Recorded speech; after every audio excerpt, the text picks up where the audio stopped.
আপনারা আমার ভাইকে হয়তো সবাই দেখেছেন, যাত্রাবাড়িতে যে ছেলেটাকে তার বন্ধু টেনে নিয়ে যাচ্ছিল আর পুলিশ বারবার গুলি করতেছিল। প্রিয় সুশীল সমাজের ব্যক্তিগণ সকলে এখানে উপস্থিত আছেন, অন্তর্বর্তীকালীন সরকারের উপদেষ্টারা উপস্থিত আছেন। আমি সকলের কাছে একটাই প্রশ্ন রাখতে চাই। আমি সারা বাংলাদেশে শহীদদের নিয়ে কাজ করি, 500 শতাধিক শহীদ ফ্যামিলি আমার সাথে কানেক্টেড। তারা সকলেরই একটা প্রশ্ন, আদৌ কি আমরা স্বাধীন? আদৌ কি এই হত্যাকাণ্ডগুলোর বিচার হবে? যদি হয়, আজকে 5 মাসে আমরা কি দেখেছি? নিয়ার অ্যাবাউট 1000 মানুষ, মায়ের সন্তান মারা গেছে। একটা হত্যাকাণ্ডে যদি একটা পুলিশ জড়িত থাকে তাহলে 1000 পুলিশ গ্রেফতার হওয়ার কথা ছিল। একটা হত্যাকাণ্ডে যদি 2টা পুলিশ জড়িত থাকে 2000 পুলিশ গ্রেফতার হওয়ার কথা ছিল। এই পর্যন্ত কয়টা পুলিশ গ্রেফতার হয়েছে? আপনাদের কাছে আমি প্রশ্ন রেখে গেলাম। তাহলে কি আমি বলবো না আদৌ কি বিচার হবে?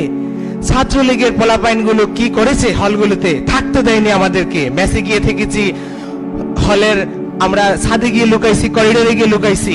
ছাত্রলীগের কেন্দ্রীয় কমিটির কয়জনকে গ্রেফতার করেছে?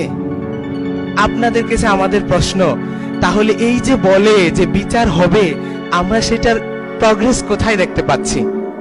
আপনাদের কাছে আমি এই প্রশ্নটাই রেখে গেলাম যে বিচার কি আদৌ হবে? এই পর্যন্ত 23টা পুলিশ গ্রেফতার করেছে। কি ম্যাসাকার করেছে পুলিশ? কিভাবে মানবাধিকার লঙ্ঘন করেছে? পুলিশের সিআরপিসি আইন, 144 ধারা আইন, কোন আইনে নাই এভাবে মায়ের সন্তানদেরকে গুলি করে পাখির মতো হত্যা করবে।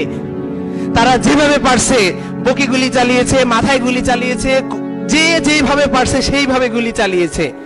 ইভেন যে যাদেরকে আন্তর্জাতিক অপরাধ ট্রাইব্যুনাল থেকে ওয়ারেন্ট করা আসামি, পুলিশের আইজিপি স্যারকেও যদি বলি, কমিশনার স্যারকে বলি, কমিশনার স্যারকে কি বলবো? উনি 1.5 হাত লম্বা লম্বা ভাষণ দেয় মানবাধিকারের পক্ষে।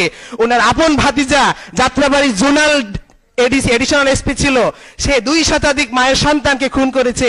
আমি তাকে দিয়েছি লোকেশন, যে আপনার ভাতিজা উল্লেখ করেনি, বললাম যে সে ট্রাইব্যুনাল থেকে আসামি, তাকে প্লিজ গ্রেফতার করুন। কি করলো? তাহলে আমরা বিচার কোথায় দেখতেছি?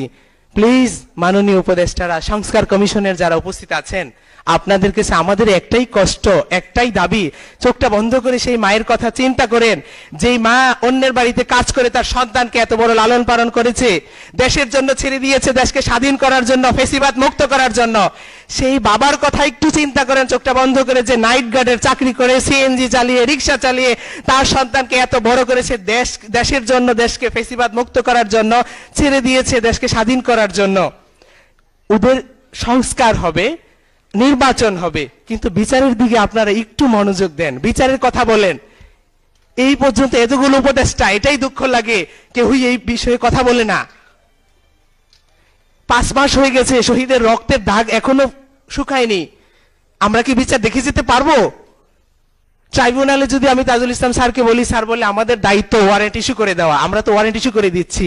যদি আসামিকে গ্রেফতার না করে, তাহলে বিচারের নামে যে রঙ্গমঞ্চ হয়েছে সেখানে কাদেরকে ফাঁসি দিবে?